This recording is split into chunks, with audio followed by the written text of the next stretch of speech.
Бүгін жігітімменен 40 пышақ болып қырылып қалдым. Есікті тар жауып үйден шығып кетті. Бір сәтке төркініме кетіп қалғым келді. Аңырап бір жылап алдым да жынымды кілемдерден алдым. Далаға қардың үстіне аямай қақтым. Айталмаған ұрғым келген сөздерім бәрін кілем арқылы шығарып алдым. Сіздер бұндай жағдайда не істейсіздер? Әшейінде осы кілемдерді көтере алмай жігітімізге жалынып қаламыз ғой, шығарып берші деп. Ал ұрыстан кейін өзімізге бір пайда болатын күш бар ғой бізде, әйелдер қауымында. Не деген энергия, не деген күш деймін. Ал осындай ұрыс кезінде ойменен бәріміз ажырасып, күшті бизнес ашып, бәріміз байып кететін мен ғана ма? Или бәріңіз сондайсыздар ма? Мына кілемді әр аударып, бер аударып, шаңын қағып, сымға әрең ілгенсің ғой, мына жанын ілсе, мына аяқ түседі.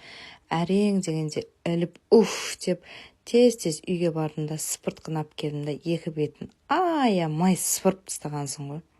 Алашаға дейін далаға шығарып қағып, мына өмір шаңы сүртілмеген полды айтсаңыздаршы, жылан жалағандай қып, тап-таза қып, айнадай қып сүртіп болғансың ғой. Мына калоштардың өмір бет сүртілмейтін негізше, қарға жуылып кіретін ғой, оны да тап-таза қып сүртіп болғансың ғой. Өз-өзіме не деген пысықпын деп қойма тағы да.